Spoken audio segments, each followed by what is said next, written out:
babes, and welcome back to BELLAmas. This is day number 11, and today I'm so excited for this video because we are talking about the most coveted award of the year. That's right, the Bella Awards. And so what better way to kick things off than to celebrate by talking about the best in beauty, starting with foundation. So as you know, I have tried all of these foundations, and with the exception of some, most of these were actually given to me in PR. So I'm going to point those out to you first. But I wanted to start things off with the Prada foundation in DW75. So this has been in my favorites for several months, sometimes in a row. And this packaging alone gives off serious high-end vibes. I love that Prada has entered into the beauty space with a product that is so sophisticated and is innovative as well. The formula is a light to medium and is designed for everyday wear. But what really stood out to me the most, though, is that Prada had clearly put in a lot of thought to the inclusivity of their shade range. DW75 is a perfect match for me. It blends into my deeper skin tones and it creates a nice warming effect to my skin. It blends beautifully and it's a light to light medium coverage. Most of all, it gives off a very natural and radiant finish. It's definitely a solid contender, especially if you're into luxury beauty. Love.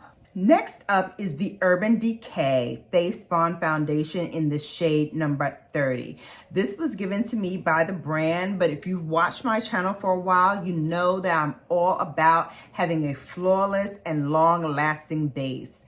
This one really delivers because it's a hybrid product that combines the benefits of a primer and foundation. For those of us who are all about that all-day wear without the need for touch-ups. Shade number 30 was great for medium to deep skin tones, and the finish is a soft matte that's not too drying.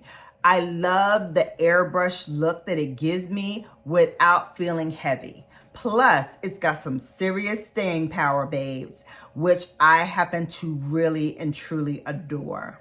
Especially in the hot summer months, this is one that I reached for almost all the time. So, Urban Decay.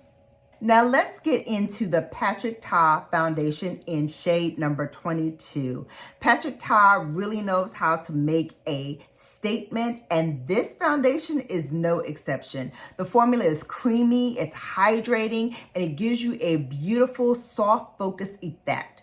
It's got medium to full coverage, and it leaves your skin feeling so silky and so dreamy. It almost has like an airbrush effect to it. The satin finish leaves your skin looking fresh, but not too shiny.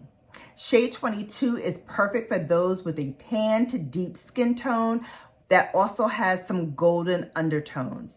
And it's really one of those foundations that melts into your skin, making it look like your skin, but better. And you know, babes, I love that. I'm all about your skin, but better. It's especially amazing if you have drier skin because it doesn't cling to any texture or dry patches. And listen, the packaging, let's talk about it. It's absolutely gorgeous. And you would expect that from Patrick Ta. Of course, you know I love rose gold everything, so let's get into it. It is so beautiful. I do not take this off of my vanity. I love to have it just sit there because it's just so beautiful to look at, even when I'm not wearing it. I absolutely adore Patrick Ta and this foundation. Last but definitely not least, we have the Dior Forever Skin Perfect Foundation in the shade 5N. Babes, I discovered this while I was on my birthday vacation in Paris and Rome, and I had to get it before I came back to the States. This coverage is a medium to full, but it's so lightweight, it feels like just air on your skin. It gives a natural matte finish that still looks gorgeous without being too dewy or too flat. The longevity of this product is real. It holds up beautifully all day long. Shade 5N is great for medium to deep skin tones like me, with also neutral or cool undertones. Furthermore, it's got a traditional matte finish, but it's not cakey and it's not heavy. If you're looking for a foundation that's gonna give you long-lasting wear, this one is a top contender for sure. So now that you've seen the nominees, it's time for you babes to do the fun part, the verdict. Which one do you think deserves product of the year for foundation?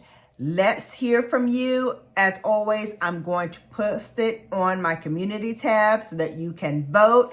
And babes, we will be announcing it soon. So stay tuned as I deliver all of the other nominees for the different categories for this year's Best Beauty for the 2024 Bella Awards. That's gonna do it for today. Thank you so much for watching. You have been Bellafied, and happy BELLAmas.